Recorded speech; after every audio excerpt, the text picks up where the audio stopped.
Hello guys, welcome to my YouTube channel. So in this video, we're going to talk about glycogenolysis. I'm going to show you where glycogenolysis occur, why does it occur in our body, and when does it occur, and what are some of the organs that are involved in glycogenolysis. Now, what is glycogenolysis? So lysis means breaking. So we're going to break down the glycogen. So the glycogen we formed in the previous video, where we formed through glycogenesis. If you didn't watch that, please visit my previous video so that you can watch glycogenesis, where we generated this glycogen molecule from glucose molecules. So in this video, I want to break down the glycogen molecule we formed to individual glucose molecules, which can now be used to by some of the cells of the organs that need glucose for energy. Now, this is circulation. So this is going to represent my circulation, then this box here is going to represent my cell. So glycogenolysis is going to occur in the cell, most likely in the liver. So I'm going to break down because glycogen is mainly stored in the liver and also in the muscle. So we're going to talk of the liver. Now, let's get started. We're going to break down this glycogen molecule into individual glucose molecules. So the first enzyme that's going to help us here is called glycogen phosphorylase. And just draw it here.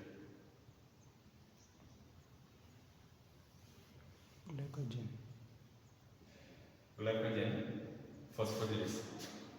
Now, glycogen phosphorylase is going to phosphorylate. It's a phosphorylase. It's going to add a phosphate group. So remember the bonds here are alpha 1 for glycosidic bonds. So alpha 1 for glycosidic bonds, and here alpha 1 6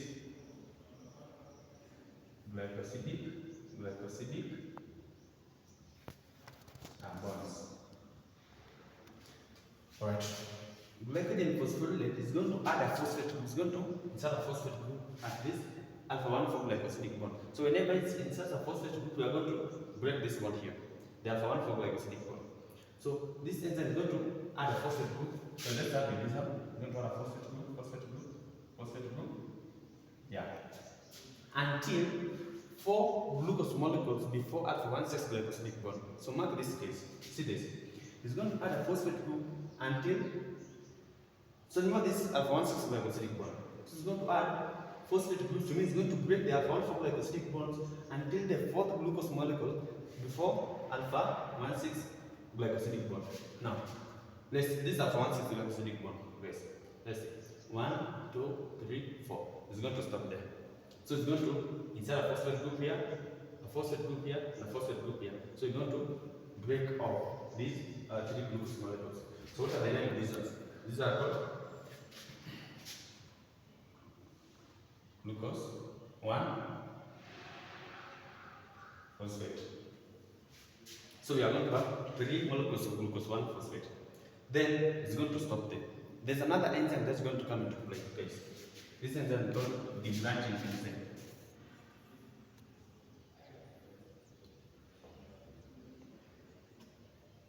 Right.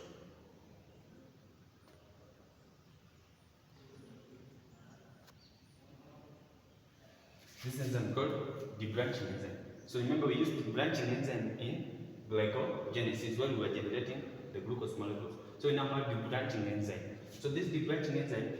So remember this glycogen phosphorylase cannot remove these 3, the last 4.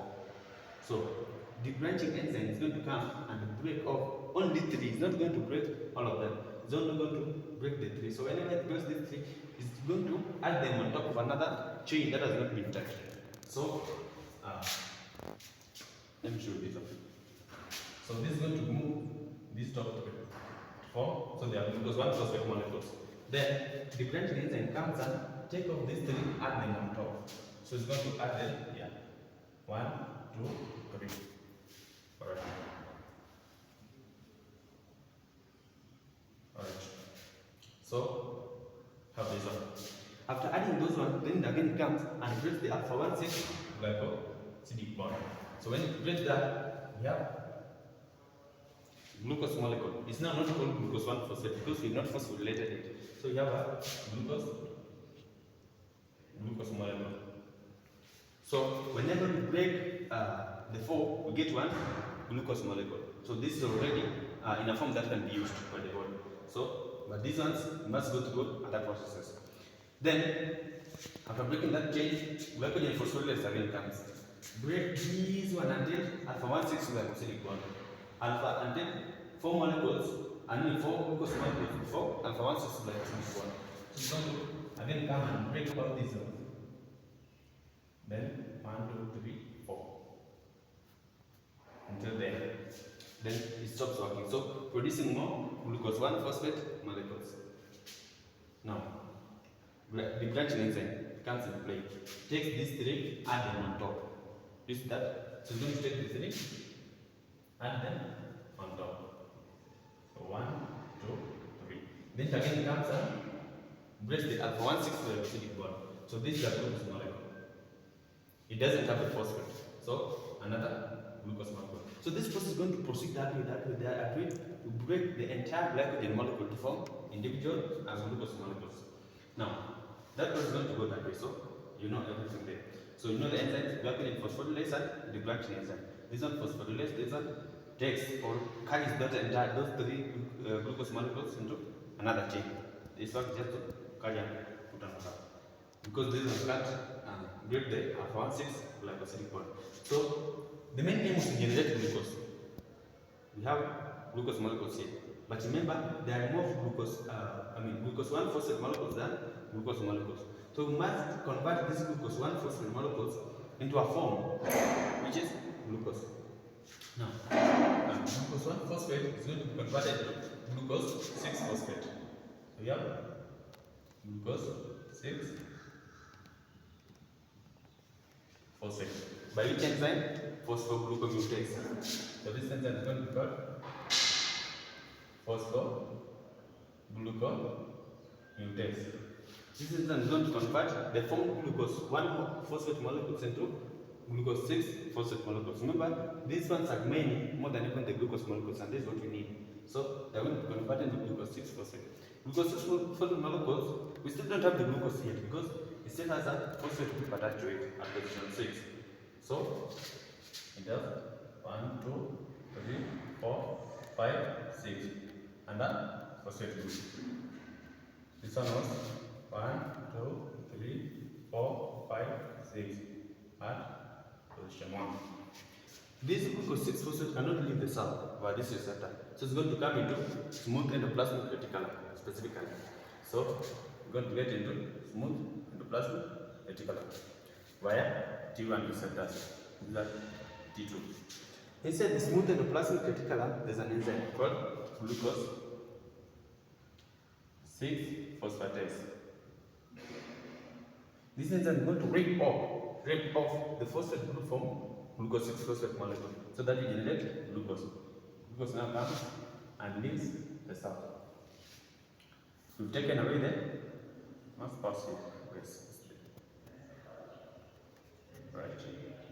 So this is glucose 6-phosphatase. This is an enzyme. It's going to take the phosphate group at the 6th position of glucose 6-phosphate to give us glucose molecules. This can now be taken into those pathways that we need maybe to provide energy for the red cells, the erythrocytes, and all the other metabolic processes needed in the body.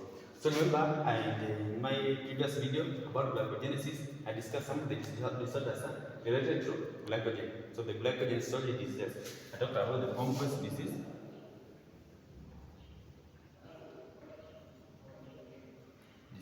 I discussed everything about it. I also talked about McArd's disease. I also talked about hypoglycemia. So these are the glycogen storage diseases.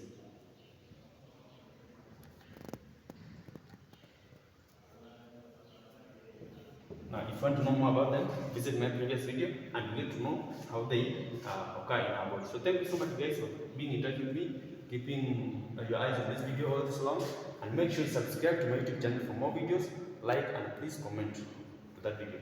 If you want to get more knowledge about metabolic processes and metabolism, please keep in touch with me and I'll deliver the best quality knowledge you deserve. Thank you so much guys.